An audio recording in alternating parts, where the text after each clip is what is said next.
Me tardé un montón más porque se me había olvidado que el doc había dicho cosas así de que un día habían random. Y bueno, completando eso, ese día comentó que los pacientes con choque, hablando de terapia renal, había como indicaciones específicas a quién ponerlo. Por ejemplo, los pacientes septicémicos se les da este tipo de terapia y de hecho dijo que esta máquina se llamaba Prisma y que pues era muy cara, pero pues se dejaba por 24 horas y se consideraba terapia renal en aquellos pacientes sépticos con inestabilidad hemodinámica. Aquí dos, sobrecarga hídrica, síndrome de insuficiencia renal aguda, el síndrome urémico, hipercalemia y acidosis. Preguntable, maybe. Esperemos que no. Sí, no, pues síndrome urémico, aquí dos. Como que no es tan difícil, según yo. Aunque ya hay muchas cosas que aprender, ¿no? En crisis. Ahora, vamos a continuar entonces con lo que habíamos dicho. No, primero. Algo también que comentó ese día fue sobre el método bueno, la forma de poder monitorizar al paciente, que dijo que era con este catéter que se llama Swan-Ganz, donde prácticamente te mide desde la temperatura, el gasto cardíaco, la presión capilar pulmonar. Aunque si mal no recuerdo, dijo que esto como que ya casi no se utilizaba, pero pues aún existía y lo veías en el hospital. Pero pues si preguntan qué catéter te hace para poder monitorear todo esto, pues se llama Swan-Ganz. En desuso, pero existente. Algo también que aumentó ese día en las diapos fue que la albúmina también es algo que se tiene que checar en la bioquímica y esta se tiene que sustituir cuando es menos de 2.5. Y creo que ahora sí. Ah, bueno, ya, no, ya agregué la imagen de Bad Bunny. Aquí está. Hola. Ah, Titi. Hola.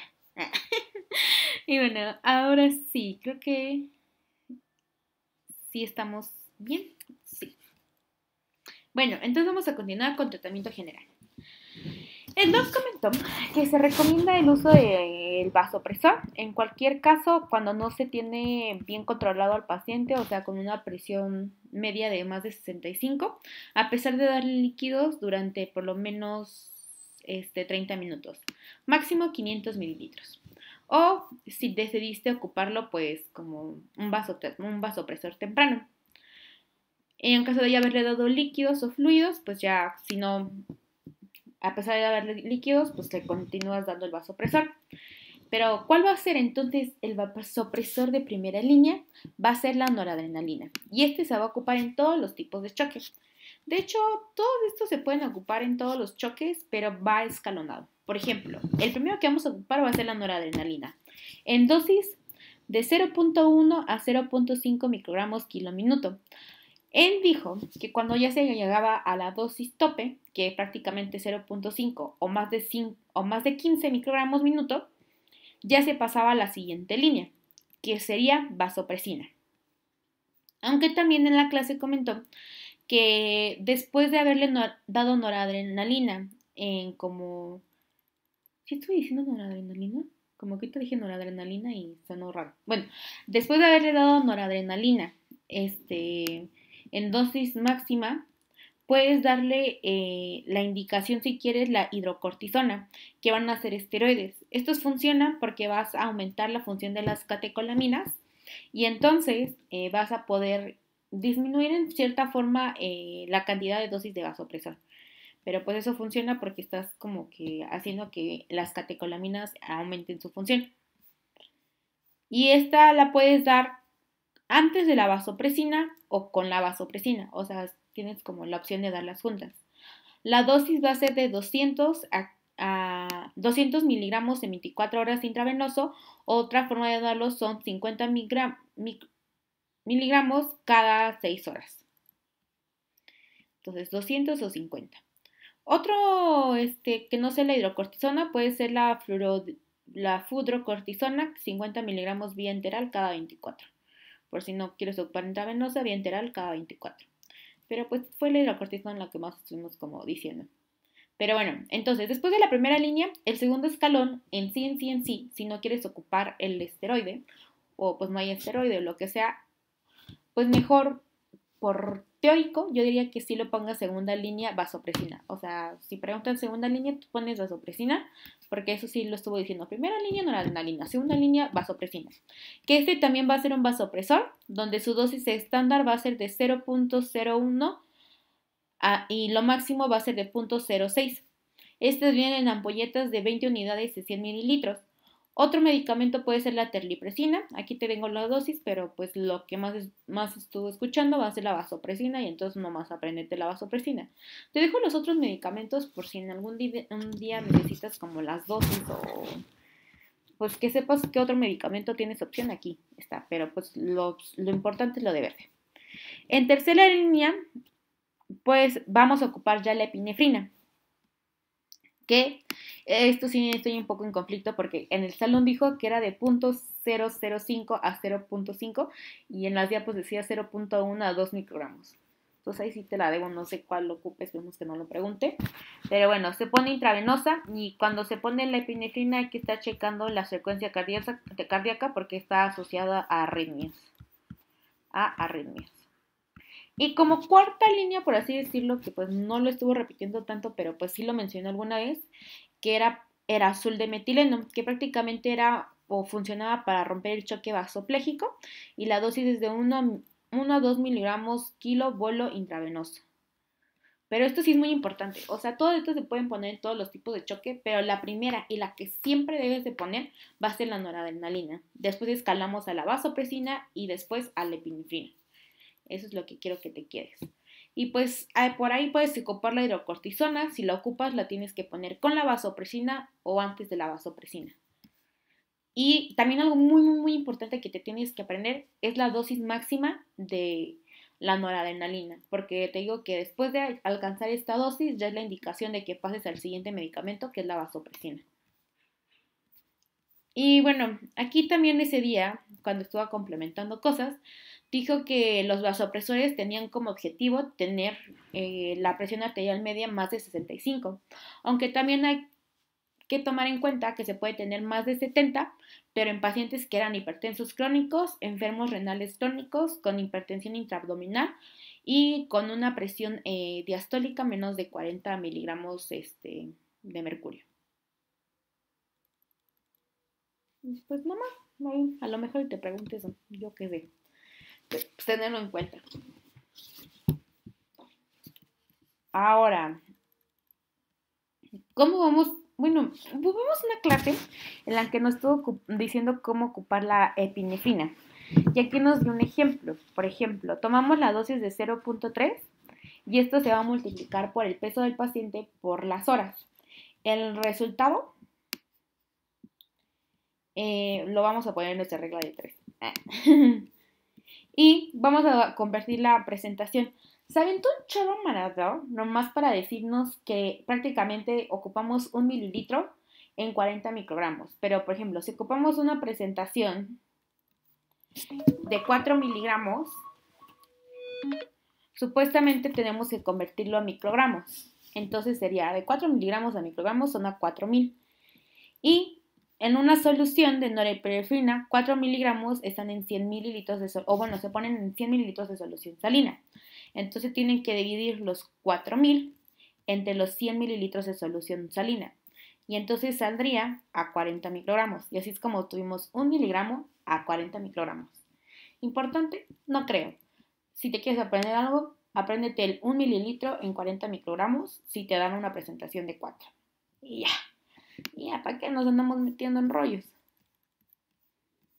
Entonces, ahora sí, en el ejemplo de nuestra paciente 90 kilos, ay, yo estoy quedando sin voz.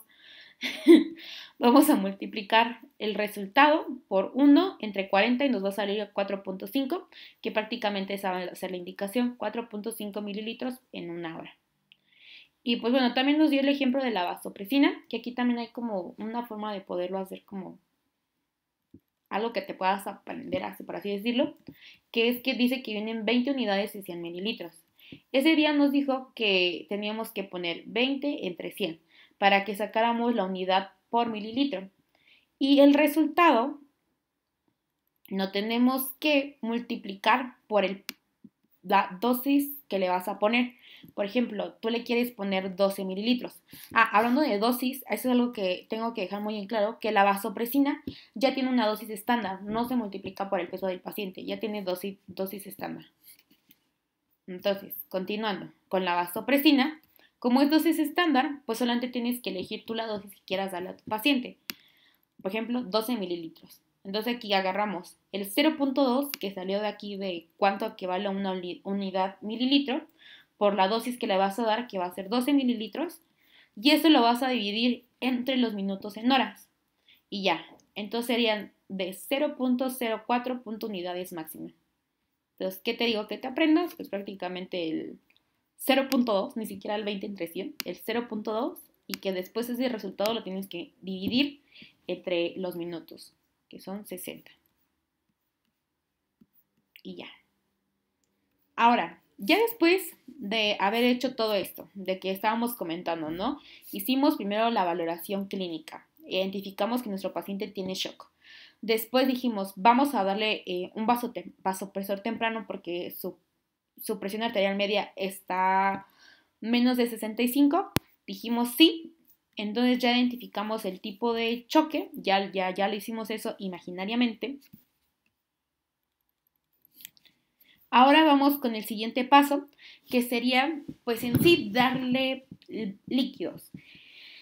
Podríamos decir que es el siguiente paso, pero en realidad tú tienes que estar haciendo esto todo al mismo tiempo, o sea, como que no te puedes detener paso a paso, o sea, tienes que estarlo haciendo continuo. Pero pues el siguiente paso aquí, imaginando lo que es así, va a ser identificar si le podemos dar volumen al paciente. ¿Y cómo podemos saber si sí va a tolerar el volumen?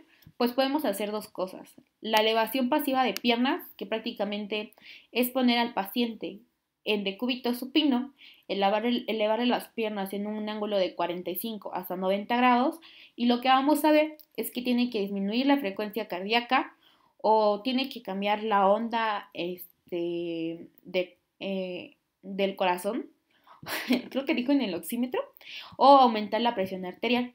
Esto lo dijo así como muy ameno, pero ya después en sus diapos ya dijo como bien específico lo que tienes que ver, que es que hay un incremento de más del 10% en el gasto cardíaco o CO2 expirado al más de 5 miligramos sobre mercurio.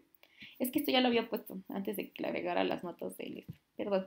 Así que yo digo que mejor te recomiendo que te aprendas que es más del 10% del incremento cardíaco. Si es esto, prácticamente la elevación pasiva de piernas te está diciendo que sí va a funcionar que le pongas líquidos. También algo importante que estuvo diciendo es que el elevar las piernas equivale a una carga de volumen de 300 mililitros. Y bueno, aquí también en esta imagen dice que la sensibilidad es bastante alta, que es de 98 y una especificidad de 90. ¿Por cuánto tiempo tienes que elevar las piernas? De 1 minuto. Y creo que habíamos dicho que hasta 3, pero pues 1 minuto. Dejémoslos ahí. Ese es uno. Entonces, elevación pasiva de piernas funciona cuando hay más del 10% del gasto cardíaco. Fin. Y bueno, la otra forma es darle retos de líquidos, que prácticamente aquí le vamos a dar una pequeña cantidad de líquidos para ver los cambios hemodinámicos del paciente. Y ya con esto podemos decir si sí le va a funcionar que le ponga más o ya no. Se le pone 125 mililitros de cristaloides en 10 a 15 minutos y pues eso es todo. Entonces hay dos formas de poder evaluar, o con retos de líquidos o con elevación pasiva de piernas. Y ahora, imaginando que sí nuestro paciente es benefactor o bueno, ¿cómo dice? Bueno, puede ser beneficiado por darle líquidos, ya les vamos a dar bien los líquidos. ¿Cuánto se tiene que administrar? Se administra de 200 a 500 mililitros máximo de cristaloides. Y bueno, vamos a hablar de las soluciones, que prácticamente dijo que las más que tenemos que dar, ninguna es inocua, pero la que menos tiene efectos adversos va a ser la Ringer, la Lacto o la Harman. Dijo que la solución salina y la glucosada en sí mejor ni lo diéramos. Eso ya lo dijo en la segunda clase. Dijo ni lo dieran, ni lo den, porque uno, aumenta la probabilidad de frecuencia renal aguda y la otra puede haber fuga capilar. Entonces dijo, sí, hay Ringer, Lacto, Harman, elijan Ringer, Lacto y Harman. Lo que sí es importante decir es que tienen que ser cristaloides.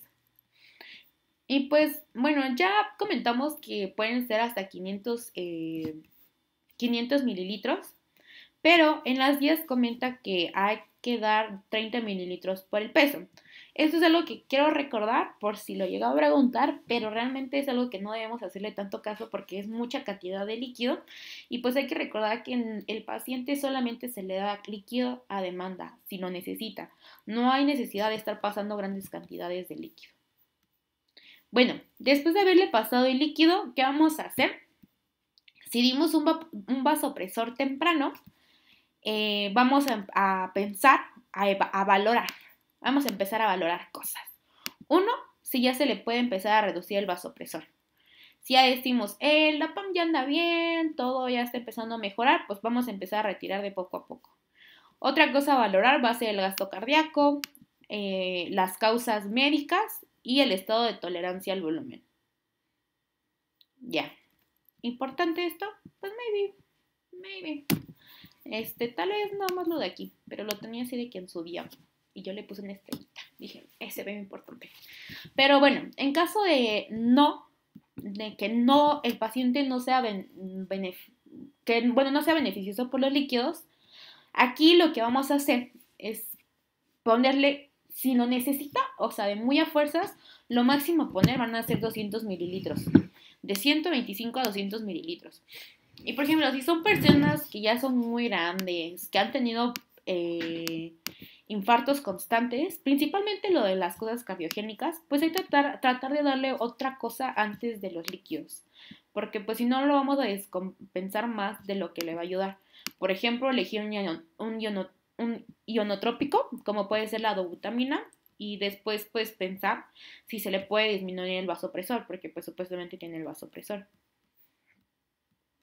Ahora, otra cosa que agregó ese día fue el monitoreo de los líquidos. ¿Al paciente realmente le está funcionando los líquidos? Hay que checar. Si nuestro paciente le está faltando líquidos, lo podemos percatar o lo podemos ver o tomar en cuenta para checar en el diámetro de la vena cava inferior o de la vena yugular. Se dice que para decir que sí le está faltando líquidos, el diámetro está cambiado, por así decirlo, en un 30 al 50% sin ventilación y de un 15 al 20% con ventilación. O sea, hay una diferencia de su diámetro normal con esos porcentajes. Y si nuestro paciente, al contrario, en lugar de que le falte líquido, crees que tiene una sobrecarga, lo más recomendable es hacer ultrasonido y lo que vamos a ver es más de 2 líneas B. Dijo que las líneas B eran fisiológicas, pero cuando ya hay más de 2 ya está hablando de que hay mucho líquido y las líneas B van a ser perpendiculares a la pleura, porque las líneas A creo que son paralelas.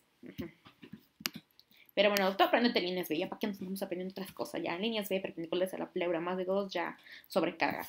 Si te falta líquido al paciente, lo puedes ver con el diámetro de la vena cava inferior. Ya. Eso no creo que lo pregunte así como que más de 50 sin ventilador, 15, 20 con ventilador. Yo siento que está... Ay. Está muy too much.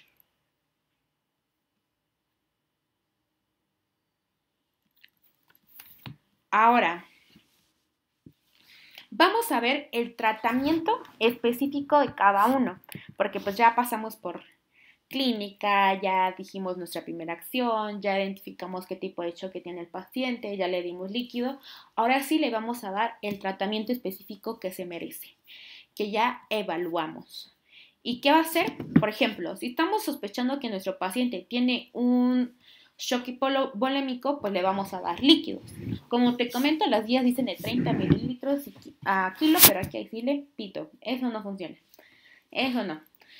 Pero también, como todo, ya lo hemos dicho muchas veces y lo voy a repetir hasta que nos lo aprendamos y se nos meta en el cerebro, que no sepamos nuestro nombre, pero sepamos que a todos los pacientes con shock le damos norepinefrina, lo voy a decir, se le da en el hipovolémico líquidos y norepinefrina. Y bueno, ¿qué tipo de líquidos le vamos a dar al paciente? Pues cristaloides. Esto sí es pregunta de examen. A los pacientes se le dan cristaloides. Se le puede dar solución salina, que ya dijimos que no, que él dijo que hasta puede dar acidosis metabólica, que equivale a 50 onzas de sabritas y que esto solamente se da si requiere sodio. Entonces mejor Harman. Ya no puse rillo lactato, pero ya sabes, rillo lactato también. Y también glucosada, pero ya dijimos que esa tampoco. Entonces, hay que tener mucho cuidado con los cristaloides porque estos pueden hacer fuga de agua y por lo tanto generar edema. Pero pues esto ya es así de que se les da cristaloides, entonces ni modo. Nomás hay que estarlo vigilando. Hay que estar vigilando esas líneas B. Ay. Y también recordar que los líquidos se dan a tolerancia, más bien, los líquidos solamente se dan si el paciente no tolera la vía oral, la vía oral, ya se ponen los líquidos, porque pues, si no, pues hay que recordar que no son inocuos, que tienen efectos adversos. Y, por ejemplo, estamos sospechando que nuestro paciente o vimos que nuestro paciente perdió sangre, lo mejor es darle la transfusión sanguínea. Hay que recordar 1-1-1, uno de eritrocitos, uno de plasma y uno de plaquetas. Y la hemoglobina meta es de más de 7 gramos sobre decilitros. Y bueno, otro tipo de líquidos que se pueden llegar a dar en el shock hipovolémico, pero el doc dijo, esto ya no se debería de ocupar, pero pues lo van a seguir viendo y yo lo puse como dato interesante o como aquí agregando cosas. Van a ser los coloides, que estos hay que recordar que son de dos tipos, que pueden ser sintéticos o no sintéticos, que está la albúmina. Por eso lo puse, porque hay que recordar que sí se puede dar la albúmina cuando tiene menos de 2.5. Entonces lo darías como en un coloide y esta tiene como función mantener el agua en el espacio intravascular, que sería como una ventaja contra los cristaloides que la fugan. Aunque, como te digo, no son inocuas, pueden hacer falla renal, anafilaxia e insuficiencia respiratoria. Feo. Ahora, en el shock cardiogénico, le estamos diciendo nuestro paciente tiene un infarto, ¿qué le vamos a dar? Como siempre, norepinefrina, pero también vamos a darle un ionotrópico, que van a funcionar para bombear al corazón, para que contraiga esa bomba. El más utilizado va a ser la dobutamina, que, oh sorpresa, puse la dobutamina y no le puse la dosis. Ay, qué burra. Pero por aquí lo tengo. Ay, déjenme, se la saco rapidito. Ay, güey, las acabo de borrar. Qué burra. Bueno, la pongo en la descripción del video, la dobutamina. Porque me voy a tardar ahí para que hacer más largo este video. Pero bueno, otros medicamentos que prácticamente no sé para qué los puse. Bueno, les digo que los pongo por si algún día los necesitas, pero pues no, realmente casi no se ocupan. Puede ser el levosimendan, que dijo que este es bastante caro y esa es la razón por la que no se ocupa. Pero también podemos dar la Ay, se traba mi Qué mala suerte tengo. Aunque ahorita lo abro rápido. Nomás para que se detrabe. Aquí está. La milrinona. Y pues estas son sus dosis. Pero pues dobutamina. Ahorita se las checo.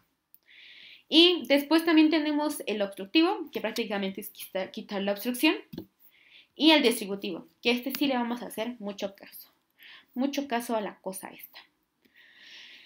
¿Cómo vamos a tratar a un paciente que tiene sepsis? El tipo de choque más común. Pues primero que nada, algo a saber muy importante es que en la sepsis están contraindicados los coloides. Nada de darle albúmina y todo eso, no, contraindicado. Huevos, no, porque aumenta la morbilidad. Importante, no coloides. Y si nuestro paciente está inestable, hay que dar líquidos y a fuerza que se va a dar norepinefrina. Y después de ahí vamos a pasar a la etapa de antibiótico-terapia temprana, que esta prácticamente es temprano es cuando es menos de una hora o pues inicia desde la primera hora. Es lo mismo, pero él lo tenía así de que antibiótico-terapia temprana. Y dije, términos nice. ¿Y en qué consiste? Pues primero, dar en un tratamiento un antibiótico empírico. Después, al mismo tiempo que nuestro paciente le estamos dando el antibiótico, vamos a estarle haciendo un cultivo al momento que ingrese. Nada más como dato interesante, en la sepsis microorganismos más comunes positivos es la Staphylococcus aureus y en gram negativos E. coli. Ya después de antibiótico cultivo, vamos a hacer el control de la fuente de infección. Es decir, si nuestro paciente, además de tener así de que neumonía, que es el foco, también tenemos que quitar las complicaciones. Por ejemplo, la neumonía a lo mejor tiene un empiema, entonces hay que tratar de quitar ese empiema. Esto se hace mediante cosas quirúrgicas, lavados o otro tipo de manejos. Y esto tiene que ser en las primeras 6 horas, dijo él en la primera clase, para mejor pronóstico. Aunque en las diapositivas ya puso que máximo hasta las 12 horas. Entonces, entre las 6 a las 12 horas, 6 para tener el mejor pronóstico, desde que ingresa. Pero pues ya sabemos, México no creo que esto tenga ese beneficio de las primeras 6 horas, ¿verdad?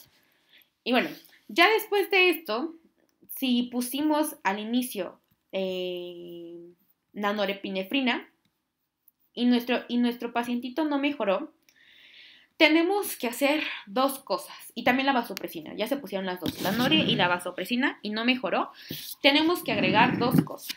Una, podemos agregar otra, como ya hemos comentado, la hidrocortisona, porque algo a saber que hay algo que se le llama la insuficiencia corticosuprarrenal secundaria del paciente crítico. Este no solamente le da a los pacientes que tienen sepsis, sino a los pacientes que están muy graves, como pacientes con pancreatitis, trauma y todo eso, que prácticamente al hacer una insuficiencia corticosuprarrenal, lo que pasa es que hay una disminución de catecolaminas. Entonces damos la hidrocortisona para aumentar esas catecolaminas y así poder disminuir un poco la cantidad del vasopresor. La dosis ya la voy a repetir, es de 200 mililitros en infusión de 24 horas o 50 cada 6.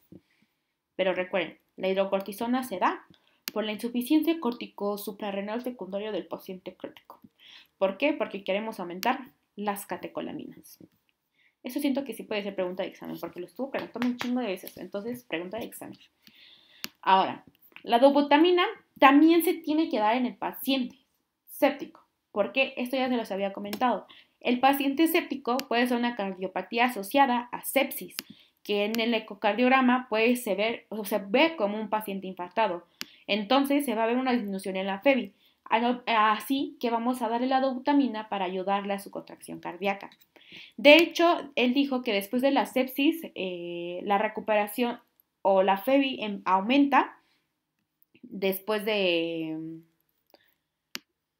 que el paciente se mejora. Y algo también importante es que es tan importante la dobutamina y tener en cuenta que existe esta cardiopatía, de que algunas veces los pacientes sépticos no mejoran porque no le checan el corazón. Entonces, darle la dopamina hasta puede ayudar a salir a nuestro paciente de la sepsis.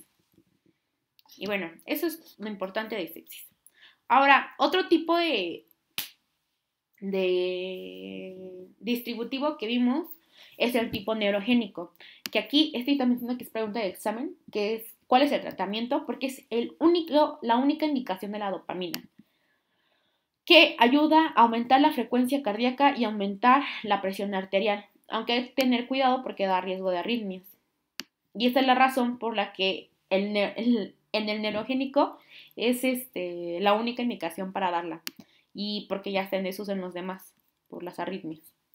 Y por último vamos a hablar del anafiláctico, que aquí el tratamiento va a ser lo de las películas de epinefrina, que dijo que en Estados Unidos se puede dar intramuscular, en la cara lateral del muslo, pero aquí no, aquí se dan ampolletas, ni modo, ampolletas mexicanas, hechas en México. Ay, y bueno, quiero llegar a la última parte para su trabajo, allá, ya. Y bueno, nada más también como cosas complementarias que dijo ese día, es que la glucosa meta en este tipo de pacientes tiene que ser de 140 a 180 miligramos sobre decilitro, que hay que evitar las hipoglucemias, porque cuando hay una hipoglucemia tenemos que empezar a sospechar que nuestro paciente está haciendo una falla hepática, que se tiene que hacer tromboprofilaxis, ya sea con heparina o con compresión mecánica, que no sé si recuerdas que puse como unas cosas que parecían como ay, como los FEMS, ¿cómo se llaman esos? Los electrodos esos que vimos en Reavin. Entonces, traumoprofilaxis con heparina. Y también dijo que pues se estuvo discutiendo que las úlceras por estrés y que muchos médicos daban omeprazol en los pacientes que tienen choque, pero que realmente esto está prohibido, o sea, ya no se tiene que hacer y que solamente se da si el paciente tiene sangrado. Y también recordar que todos los pacientes con choque, a excepción de los que tienen problemas intestinales o gastrointestinales, se tienen que comer. Tienen que comer. Que coman. No, no es pretexto. Y pues el soporte nutricional temprano es de 1.2 a 3 gramos de proteína kilo día. Bueno, también comentó lo de que el lactato es una medida que actualmente ya habíamos comentado que nos ayuda, o más bien tenía que disminuir 0.5 cada hora, o ¿dónde está? Ayer creo. O el 50% en las primeras 12 horas, pero dijo que realmente hay unos médicos que esto ya es un poco viejito y que ya no se ocupa, pero que es algo que sí tomamos mucho en cuenta porque nos ayuda mucho a decir que nuestro paciente está saliendo del choque, pero que es un dato o algo que ya tampoco no se ocupa. Ah, bueno, sí, aquí puse una nota de que supuestamente existe el choque mixto, que no creo que lo pregunte porque lo saqué del resumen que hiciste del artículo, que un ejemplo sería la cetocidosis diabética, pero ahí lo puse, por si preguntan. Pero no creo. Y ya, eso es todo. Besos. Abrazos. Espero que te haya gustado. Trate de drenarlo así lo mejor posible. Así como si estuviéramos tratando a un paciente de verdad. Y si no, me preguntas. Y si no lo vuelvo a hacer, no pasa nada.